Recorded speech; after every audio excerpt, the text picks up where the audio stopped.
Ah, ça court de partout sur ce plateau. Eh oui, hein. mais Quelle grand, ce plateau. activité. Bonjour, monsieur, dame. Bonjour. Ça va. On va commencer avec Frédéric pour parler Actu Plus.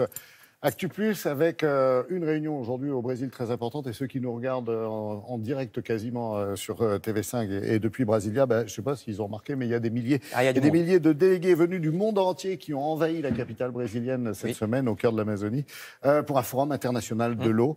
Et c'est vrai que la pénurie d'eau sur la planète est assez préoccupante. Oui, alors c'est depuis lundi jusqu'à vendredi ce forum. Il y a 40 000 personnes qui assistent au Forum de l'eau, une quinzaine de chefs d'État, 300 maires de villes du monde entier, plusieurs dizaines de scientifiques et d'associations écolo. Alors, voici l'une des conférences qui ont lieu en ce moment là-bas à Brasilia. C'est le 8e Forum international de l'eau. Le premier, c'était 97 à Marrakech.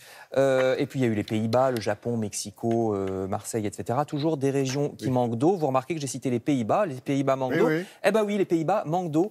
Regardez ici, ce sont des travaux aux Pays-Bas pour remonter les rues parce que les Pays-Bas s'effondrent étant donné qu'ils exploitent trop leur nappe phréatique. Parce que les Pays-Bas, c'est très densément peuplé, il y a aussi beaucoup d'agriculture intensive et donc ils pompent trop dans leur sous-sol et les Pays-Bas s'effondrent pour cette raison.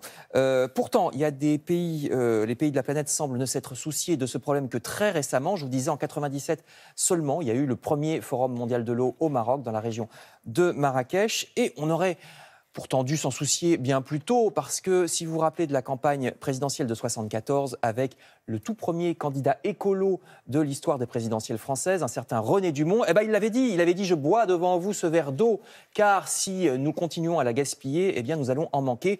Il passait pour un farfelu à l'époque, mais il avait parfaitement raison. Vous allez voir le nombre de régions du monde qui manquent actuellement d'eau. Vous voyez, tout ce qui est en rouge et orange, il y en a absolument partout.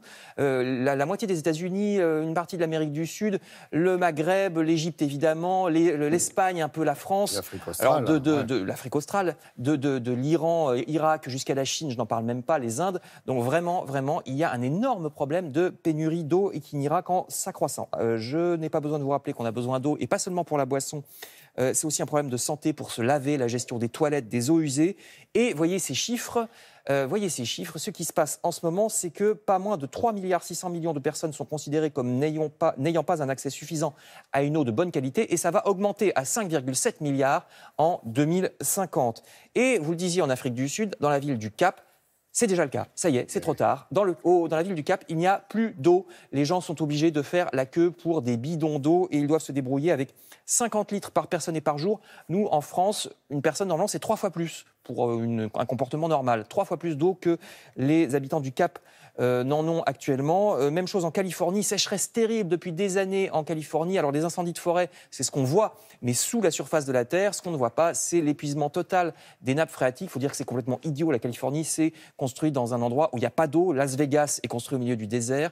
Donc c'est vraiment un énorme problème pour tout l'ouest des États-Unis. Au niveau mondial, si on compte tout, c'est-à-dire non seulement l'eau de boisson, mais l'agriculture, l'industrie, elle aussi qui a besoin d'eau, l'irrigation, il faut près de 2 mètres cubes, c'est-à-dire 2000 litres d'eau par personne et par jour. 2000 litres par personne et par jour.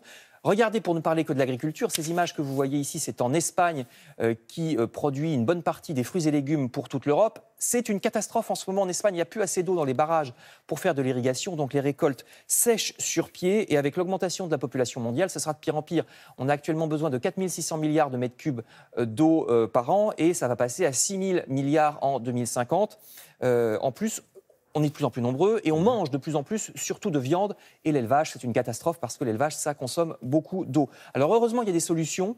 Voyez ici une rizière. Par exemple, on a trouvé, en gérant très très bien les semences et les eaux, on a trouvé maintenant comment faire du riz avec 12 fois moins d'eau pour 1 kilo produit. Donc c'est très intéressant. Il suffit de bien gérer les eaux.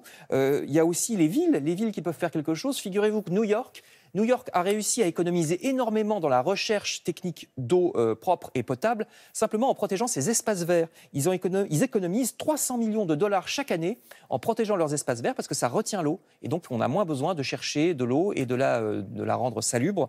Donc, c'est une bonne idée. Contrairement à ce qu'on croit, il n'y a pas besoin de faire forcément des grands aménagements avec des barrages, etc.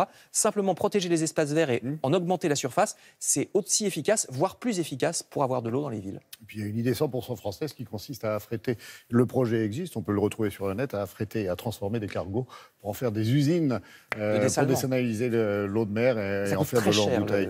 Eh ben, pas forcément, parce qu'on maîtrise très bien cette technique. Merci beaucoup, c'est un projet lucratif, mais pas que. Il est aussi humanitaire d'une certaine manière.